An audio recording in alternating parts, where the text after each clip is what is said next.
يا أيها المدثر قم فأنذر وربك فكبر وثيابك فطهر والرجز فاهجر ولا تمنن تستكثر ولربك فاصبر فإذا نقر في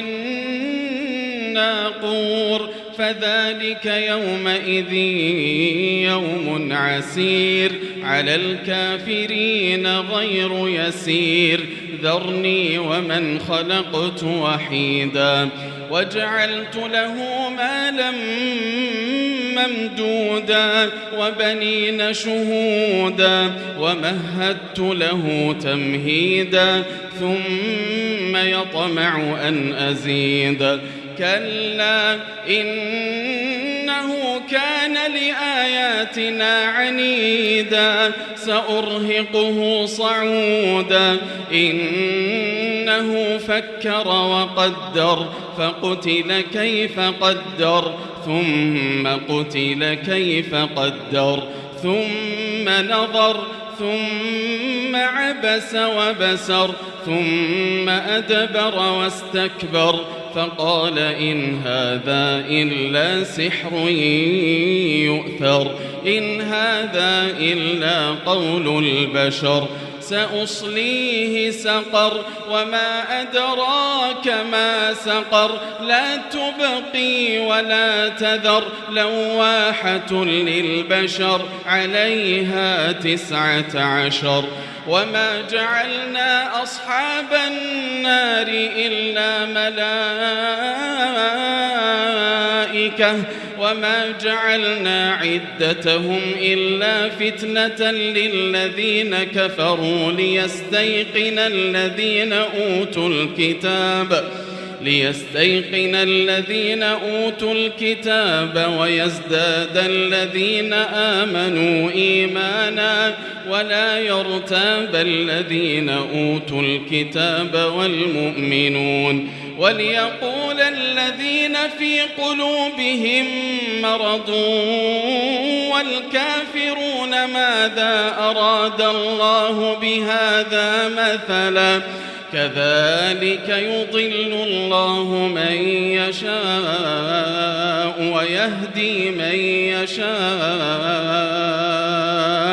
وما يعلم جنود ربك إلا هو وما هي إلا ذكرى للبشر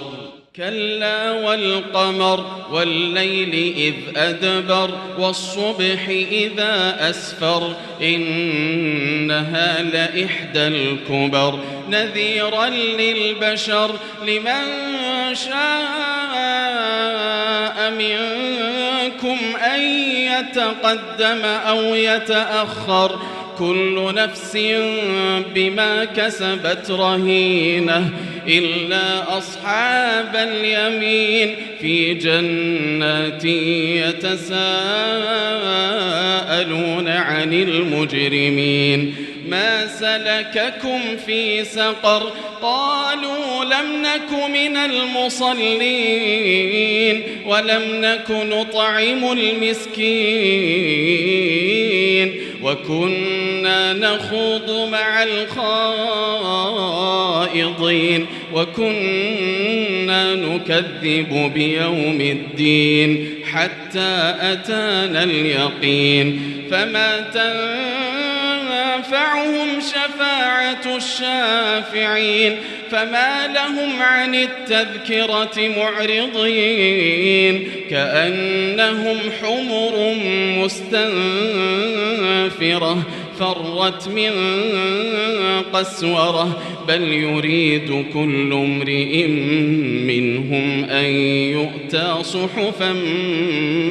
منشرة كلا بل لا يخافون الآخرة كلا إنه تذكرة فمن شاء ذكره وما يذكرون إلا أن يشاء الله هو أهل التقوى وأهل المغفرة